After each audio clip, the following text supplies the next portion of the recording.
Gaming History 101. Alright, what's up guys, and welcome to Gaming History 101's buyer's guide for the PlayStation 2. This is part of a multi-part PlayStation 2, I guess, series of videos where we show you, what to look for if you're purchasing a PlayStation 2. We can tell you the different types of games and how they run. And then finally we will wrap up with how to modify these consoles and soft mod them so that you're prepared for the future. So real quick, there were two models that came out. This is the first model. This is sometimes referred to as the PlayStation 2 Fat. The reason being is, as I'm sure you can tell, it is a much larger model. Let's bring it over here. It works out pretty well. Can stand up on the side by itself. That was like the big claim to fame for it. Real quick, if you're buying one, here's a couple things to look for. Disk drive is one big part. You want to make sure that that tray comes out and whatnot. Sorry, I'm moving this over in the wrong way. Here is your power button and your eject button. And then over here you'll see you've got the USB ports and the FireWire port. There was almost no use for the FireWire ports. If you get a chance, you might want to look in the memory card slots here and see if the pins are bent or whatnot, but there is a better way to test this, and I'll show you in a minute.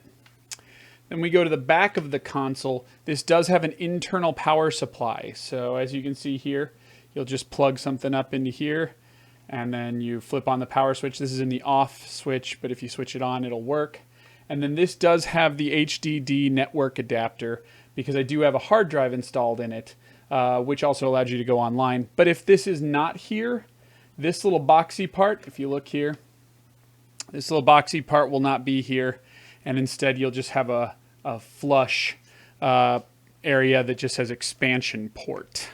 Now, what kind of hookups go into this? The PlayStation 2's, well, let me show you the Slim one first, and then we'll go into the hookups. So here's the PlayStation 2 Slim. As you can see, it is much lighter. It is much smaller. This is the silver version. I'll show you a black one in a sec. I guess, here, let's move this one out of the way for a sec. I guess this one can technically stand up by itself if it really wanted to as well. One of the big things is the PlayStation Fat is a slide loader, like a tray actually comes out, so that can be something that can break. The Slim is actually a top loader, so you just push the button and it pops open. Anybody who's had retro video game consoles knows that a lot of times top loaders are preferred. It depends on whether or not you want to soft mod this bad boy as to whether or not you want the Slim. The Fat is actually better for soft modding and basically future-proofing your console. As you look on the front, it's relatively similar. You do have your two memory card ports, your controller port. Still have the two USBs, they're just in a new area. There's an infrared port added. You can buy a DVD remote for the PlayStation 2, and there's also, I think, wireless remotes that also exist third party. I don't use them.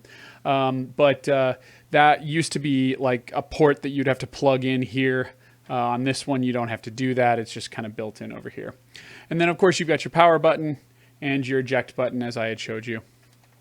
When we flip it over to the back, you'll notice no expansion port. That's because you cannot expand these. I mean, technically you can. There's some weird modifications out there, but I'm not going to get into those. The reason being is the hard drive port, or the network adapter, was built into this. And then I guess they just assumed it would be incompatible with Final Fantasy.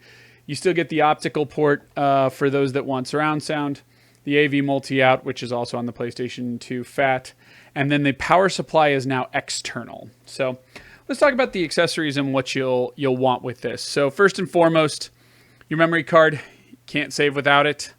The PlayStation ones are probably the ones you want to use. Most people suggest that. You'll know them. They're very clear. They say Sony, 8 megabytes, PlayStation 2. So that's definitely what you're going to want. This is the ideal one. Also, if you're going to soft mod or put software on this, do various things that the mod community likes to do, you are going to need official 8 megabyte PlayStation 2 memory cards. Do not mistake them for official PlayStation 1 memory cards. These are a little easier to find. Biggest way you'll be able to spot the difference is when you plug it into the system. It won't have the 8 megabyte storage space. I think it's less than 1 megabyte. I think it's like 780 KB. So that's a big one. Let's get into controllers. There were plenty of third-party controllers, but my favorite still is the original DualShock 2. You can tell it's the DualShock 2 because it says DualShock 2. It's an easy way to tell. Basically, this is an analog controller with a D-pad and the regular buttons you're used to on the PlayStation family of consoles. And of course, Rumble built into it. It is a wired controller, so you just plug it right in and you're good to go. Again, you will see plenty of third parties. I don't really like third party controllers. I'm kind of a snob when it comes to PlayStation 2 and specifically. They'll work, but you know, why bother? You'll also see a lot of people using the DualShock 1 because those seem to be a little more common, or maybe they're a little cheaper. I'm not sure. Lots of PlayStation 2s were sold and lots of people were hard on them. So a lot of the controllers in the wild aren't great. You can use a DualShock 1. For the most part, it tends to work fine. I do know there are some games where it's incompatible or the rumble doesn't work or various things. But anyway, that's a DualShock 2. And we'll get to show you how you can determine whether or not those controllers work if you're buying them from Craigslist or whatnot. All right, now for both consoles, you will be using the Universal AV. This is how it hooks up to your television. The Universal AV port is pretty easy to spot. It's on the back of most PlayStation consoles. I believe the port's the same for PlayStation 1, 2, and 3. This is what a cord will look like that uses it. You can see that, here, let me get it a little closer. You can see that it's got a, zoom in on that. It says it's Sony branded. It says PlayStation on it. And for the most part, these cords will be composite video. That's your red, white, and yellows. I should have pointed this out at first. This is all for US consoles. Although in PAL territories and European consoles, this isn't much different. Japan the same way. Now, there is another way you can get video output. There's, of course, the RF modulator way, which is, you know, it hooks up there and it's got an RF switch, usually with a box in between that lets you hook onto the screw-on connections, coaxial connections. Those are very uncommon nowadays, so a lot of people probably won't have or want them. It's also the weakest video format. I don't recommend it. You will find these multi-format third-party cords that are also component video. Now, component video is very easy to spot because component video has 5 cords. Usually the audio will be labeled like it is here, and that is your red and yellow, or sorry, your red and white, your stereo out. And then you've got red, green, and blue. Usually they're not starburst tropical colors like these. They're more concrete, but I'll be honest with you, my official Sony PlayStation component cables are already hooked up to a television, and I just didn't want to unhook them for this video. But you can definitely use those. Also in Europe, they do have SCART RGB out. Be careful. SCART connections can have just composite in them, so make sure your SCART is an RGB or component out before purchasing it. Anyway, the big difference between these two consoles is their power supplies. As I said before, the PlayStation 2 Fat, this guy right here, he's got an internal power supply. So the plug you're going to want to use is just going to look like a regular AC plug. On one end will be your AC, and on the other end will be, you can use a figure 8. It does want one that's like the rounded portion that you see here plus a box on the other end, but these figure 8 versions work out fine, and in most cases you're going to have to use them because they're all that's out there nowadays. I use actually the same figure 8 for my Xbox and my PlayStation 2, so there you go.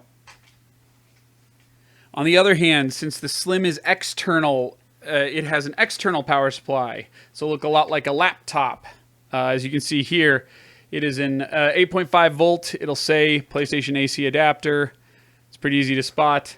And on one end, you will have exactly what you've seen before, which is the figure 8 connection. And then, of course, on the other end is the tip that you're going to plug into the console itself. This is a relatively universal plug, but as far as the power supply goes, you're probably going to want the official Sony one. I'm not going to tell you other options. You probably don't want to jack with AC adapters. I would use the official ones. One thing is, if you know one that works, I would use it when testing other consoles. So when I go buy a console on eBay, or not on eBay, sorry, on Craigslist, I know this one works. Not this console necessarily, but this console does work fine. I know that this AC adapter works. So instead of using their AC adapter to test the console, I'll test it with my AC adapter. Unless they say it's complete working order, then you just go there and that allows you to test the AC adapter right in the offset. But I like to always have it because then you can usually haggle them down to a much lower price and just take the console itself.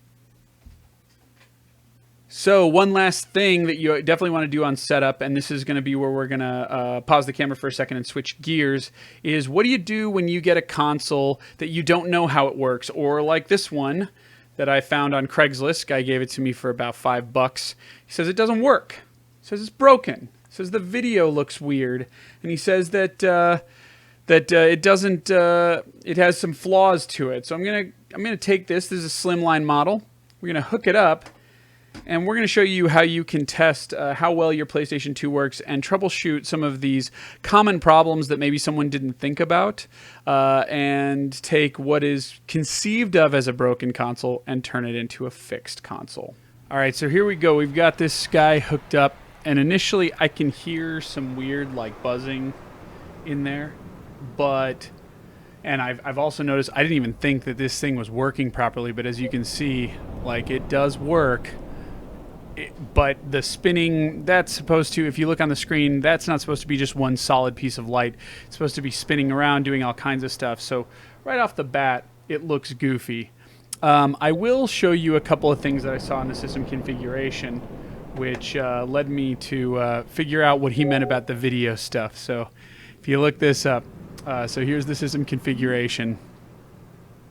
And what he had set on was here. Okay, so I have this hooked up through component video.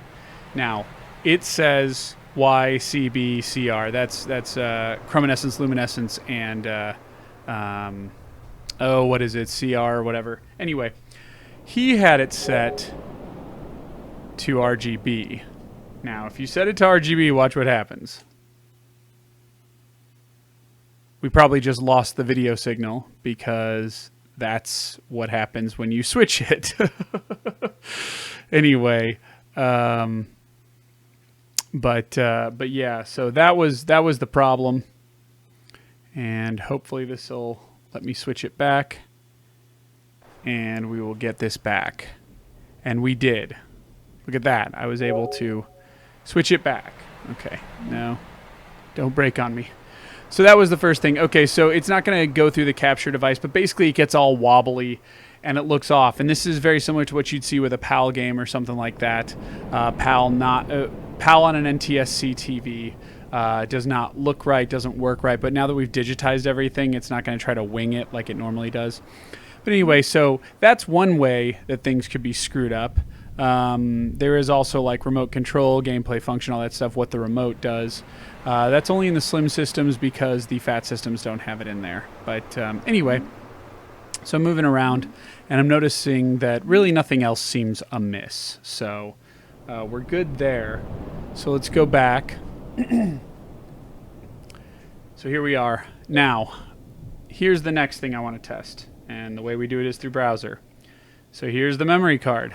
Let's see what could be the problems with these. Let's see if it'll read memory cards. So we just pop it in there, and we hit browser, and we should see our memory cards come up. And we do. I see a memory card in slot 1. And there's all my data. Okay, what's weird is the memory card in slot 1 did not work the other day. So this has got kind of a wonky memory card slot. But hey. All right, next up, and you can honestly pull these out and do them on the fly, but I'm choosing not to. If we pull this out, slap it in there, hit browser again. It still sees it. Memory card slot 2 works. Now, what I was going to say was, with the previous one, memory card slot 1 was not working. If memory card slot 1 does not work, a lot of people will tell you the PlayStation 2 is forfeit. That's not completely true, but that's also not completely inaccurate. Most games will only read from slot 1 and need to load from slot 1. A couple of exceptions are like Kingdom Hearts will let you load from anywhere, but for the most part, that can be dead in the water. The other thing is these memory card slots are soldered into the board, so if they don't work, you're kind of SOL. Except you could soft mod. Soft mod would be the solution there. So, okay, so far, this console seems far from broken. It powers up, even though the browser looks a little goofy. It goes into the settings. Once you got the component out of RGB and into chrominescence, luminescence, whatever, you were good. Another thing is if you aren't able to get a decent signal so that you can make that change and you can't do it in the blind like I did, which I wouldn't expect anyone to do, a way you can fix that is you can put in a composite cable. Now it sucks because you'll have to probably grab a composite cable, but then again, more than likely, if you're going to put a component cable into it, you're going to do it on your own and somebody will provide you a composite cable when you buy the PlayStation 2. You can go in there and change the settings with composite. Now, the component cable settings from RGB to American component don't change. So when you've got composite, it won't affect anything and you'll be able to change the menu. So last test, let's see how it does playing different types of PlayStation games. So first type of PlayStation game, the oldest and the least common is, this is X Squad. This is not really showing it off, but you'll see here, it is a compact disc game. Certain early PlayStation 2 games that were small were put on a compact disc. The biggest way you can tell is it's a little purple disc. So let's see if it will play this. Just pop this guy in there and see what happens. What we do is once it's in there, you hit browser and we should see the disc. We do. It identifies it as such. In fact, let me move this for a second because it's probably best that you see at least a decent majority of the screen for this.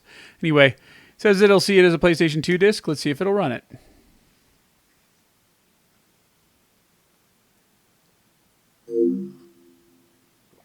Yahtzee. Console's not getting louder or making any more buzz than before. It sounds like what I'm hearing is just the fan getting working. Disk drive seems to spin just fine.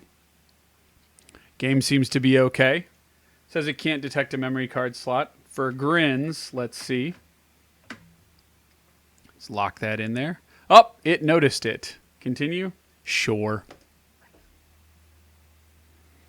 And there we go. I mean, for all intents and purposes, I would consider this a working game. I mean, we'll give it a second, but I can hear it loading. So I think we're set. I think it's safe to say we're set. There you go. This is The way I Dr. see it, Bianca this thing is Noble. working. So Something is wrong. next up, we are going to Discovered power the this down. frequency, We're but gonna get some I'm not freezing sure what it because of that. means yet. So you can expect to see the image freeze. I'm going to pop this open. And the next test is a game that is a DVD game. More than likely, if your laser lens is broken, DVD games will be what doesn't work. This is Shadow of Rome. You can tell it's a DVD game. It says DVD-ROM right there. And another big way to tell is whenever you pop the game out, it just looks like a regular DVD. It's like your silver, your gold. Anyway, let's pop this in the machine. Boot her up. See if she runs.